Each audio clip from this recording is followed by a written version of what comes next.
नमस्कार, मिलिए नेताजी में आपका बहुत बहुत स्वागत है। आज हम बैठे हुए हैं लोजपा के एक ऐसे नेता के बीच जिन्होंने न कि लोजपा के लिए अपना जी जान लगाया है, बल्कि फतुहा एक ऐसा विधानसभा क्षेत्र जहां पे लोजपा को एक बड़ा आधार दिया है। तो हमारे साथ हैं सत्येंद्र सिंह जी। आइए उनसे बात करते हैं कि 2020 के चुनाव में फतुहा की रणभूमि में क्या होने वाला है और कैसे लोजपा वहां जीत का परचम लहराने वाली है। नमस्कार, बहुत स्वागत है सर आपका।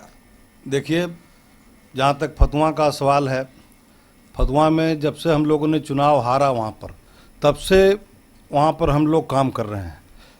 जाति पाति सबसे ऊपर उठ कर करके हर एक घर में कैसे कौन कष्ट में क्या है, कहाँ बीमारी को दिखलाना है, कहाँ उसको ले जाना है, कैसे एडमिट कराना है, ये सारी चीज़ पर हमने पिछले 5 सालों से काम किया है।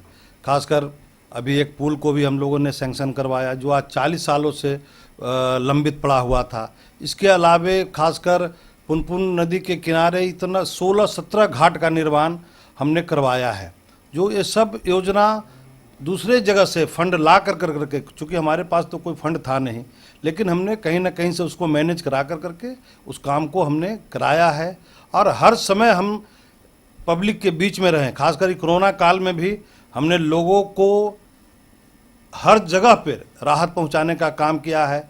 इवन यहाँ तक कि जो हमारे फतुहा विधानसभा के लोग फतुहा से जो बाहर थे, उनको भी हमने एक टोल फ्री नंबर दे करके, भाई आप जहाँ भी हो, आपके अकाउंट में मैं खाते में मैं पैसा भेजूंगा, और ये भी काम हमने वहाँ पे करवाया हूँ। ठीक है सत्येंद्र जी, आपने बहुत सारा काम किया जैसा आप बता रहे हैं। तो 15 का जो चुनाव हुआ उसमें आप लगभग 29,000 वोट से चुनाव हार गए।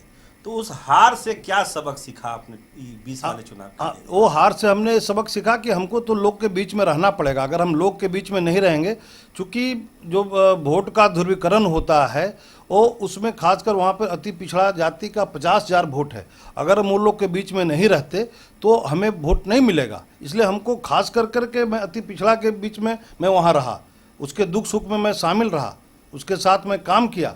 तो आज हमको लगता है कि वो वोट हमें मिलेगा और हम चुनाव जीतेंगे।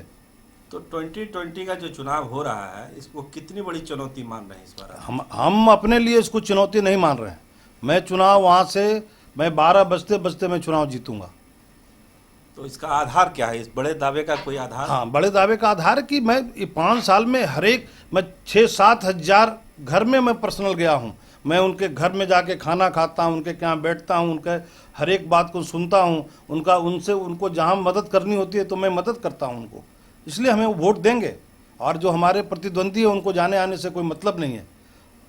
मतलब वो जो 5 साल का उनको मौका जनता ने दिया, उसमें उन्होंने कोई काम नहीं किया? रामानंद जी ने नहीं किया। और उन्होंने अभी तक जो भी पुल सैंक्शन हुआ है उसमें उनका एक हमारे पास लेटर पड़ा हुआ है कि ये पुल से तो सिर्फ एक जाति को ही फायदा होने वाला है, ये इसलिए पुल नहीं बनना चाहिए। कहेंगे तो आप उसकी फोटोकॉपी मैं आपको उपलब्ध करा दूंगा। नहीं, आप बोल रहे हैं तो पूरी फतुहा की जनता इस पर भरोसा कर रही है कि जो वर्तमान विधायक थे वो अपेक्षाओं पर खरे नहीं उतरे।